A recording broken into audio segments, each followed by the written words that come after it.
Hello everyone, কেমন আছেন? Welcome back to my channel.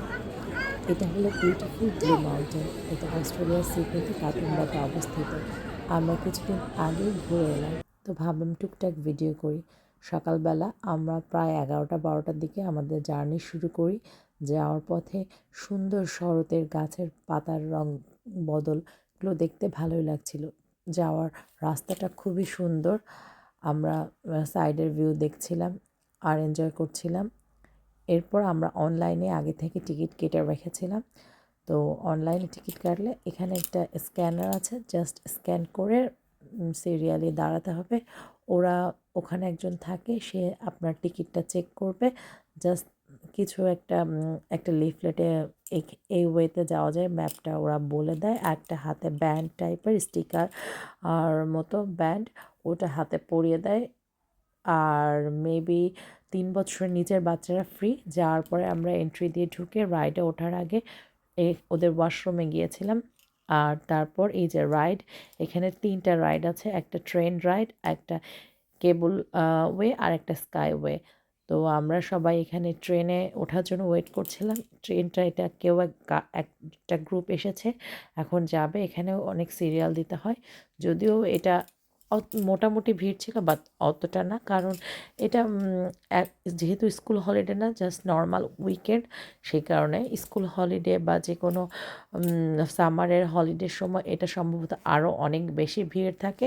হ্যাঁ, আমার মনে আছে একবার অন্য এক টাইমে স্টার ব্রেক বা কিছুতে একটা আমরা গিয়েছিলাম, তখন অনেকটাই বেশি ভিড় ছিল।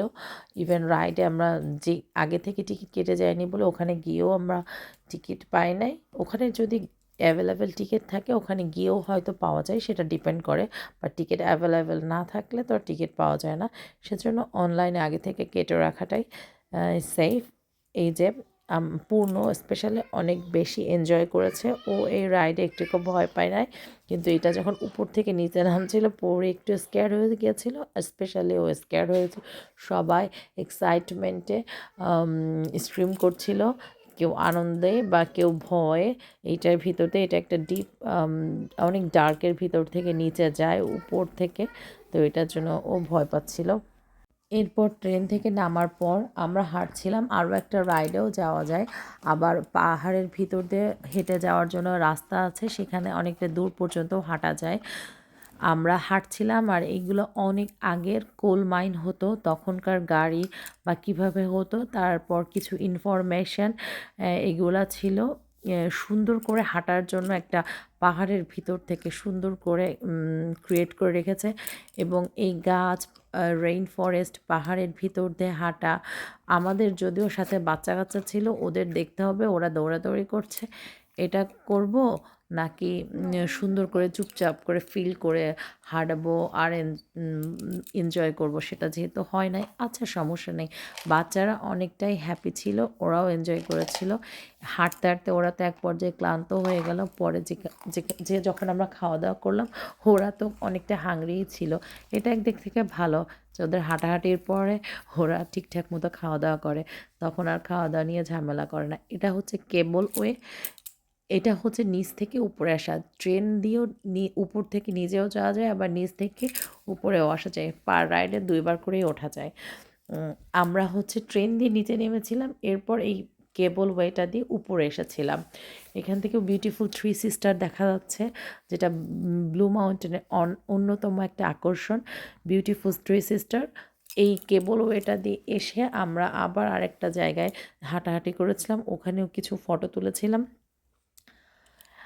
আর এই যে সবাই ফটো তুলছে, ভিডিও করছে। এখানকার যে ফলসটা, এই ফলসটা একটা এখানে কখনো ড্রাই হয় না, এই ফলসটা কখনোই ড্রাই হয় নাই।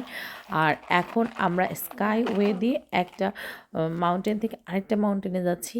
এইটা হচ্ছে আমরা সবচেয়ে হায়েস্ট পয়েন্টে আছি সাউদার্ন হেমিসফেয়ারে, এই যে ডোরের সামনে। আর অনবরত একজন খুবই সুন্দর করে এই জিনিসগুলো এক্সপ্লেন করছিল। এবং এটার কাছাকাছি ওলঙ্গন, নট কাছাকাছি কিন্তু কতটা দূরত্বে ওলঙ্গন সিটিটা আছে এটাও সে বলছিল। আর পূর্ণ তো অনেক এনজয় করছিল, পাহাড় থেকে সব দেখা যাচ্ছিল, ফলস দেখা যাচ্ছিল। এই স্কাইওয়েটা থেকে যে পয়েন্টটাতে আমরা আসলাম এখানেও কিছুক্ষণ ঘোরাঘুরি করা যায়। এখান থেকে একটা স্টেপ দিয়ে যে আর একটা অনেক পাহাড়ের মাঝখানে ওখানেও লুক আউট আছে, সেই লুক আউটে আমরা গেলাম, কিছু ছবি তুললাম, তারপর আবার ওই স্কাইওয়েটা দিয়ে আমরা ব্যাক করলাম। ভালো থাকবেন সবাই।